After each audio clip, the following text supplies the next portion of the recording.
Lies put garbage where we're desperate for substance. I want to make something clear that amazingly people don't seem to understand. It's not okay to lie, even sometimes.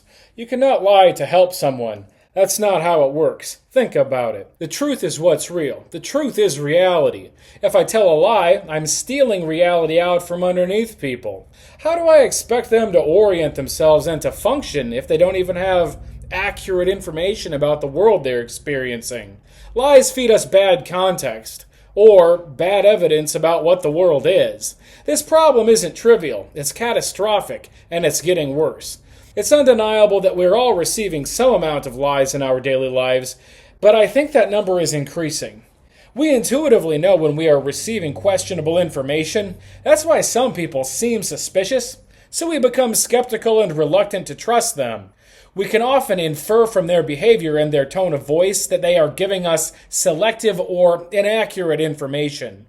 But some liars are much more skilled than others, and it may be impossible to tell. They do much harm in the world.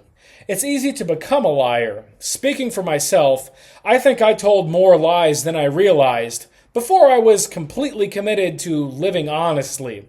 Even now, it's easy to lie by repeating false information, so I have to be very careful what I say. But developing more precise honesty is about the most valuable move I've been able to make. Yes, it takes aim, practice, and commitment, but when I live honestly, I'm less afraid, anxious, and ashamed. I'm not desperate to hide my defects the way I was when I thought I could get away with it. I'm not trying to manipulate or coerce people, and thus I'm not obsessed with trying to force an outcome. That type of behavior leads to absolute misery. No, there is no such thing as a white lie. Any lie is theft of context. If I tell someone that I'm not annoyed but I actually am, then the annoying behavior won't change and I'm setting myself up to resent the person. This is because reality was warped by what I thought was an innocent lie. Lying to avoid a fight is only delaying the meltdown.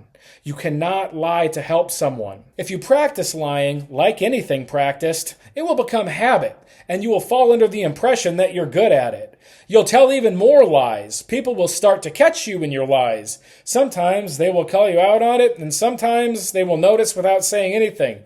Just believe me, it doesn't work.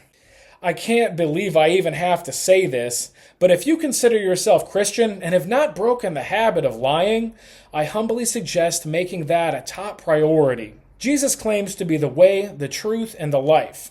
If I believe that Jesus is true and real, why would I ever steal away someone's reality with a lie? Lies slow us down, they make us second guess, they clog up our thinking, and they put garbage where we're desperate for substance. When we're sick, we need medicine, not to be punched in the nose. We're all sick with confusion and cognitive dissonance in these artificial societies which bombard us with false context of all kinds. Don't lie about miracles. There are enough real ones to work with. Don't lie about scandals or cover-ups, because that makes it much more difficult for skeptics to open their minds to spiritual matters. Believe me. Of course we must forgive liars. We also must help them understand the weight and the consequences involved in their actions. That way there can be more truth in the world, and we can all navigate it better. The microphone depicted in this video is real. However, it was not plugged in and was in fact used only as a prop. In the industry, these difficult production decisions are sometimes affectionately referred to as cut corners and allow all of us at Videos Fast, myself, to accelerate our titular promise toward ever greater velocity. Hey, you deserve the truth. Honesty's gotta be rigorous every time.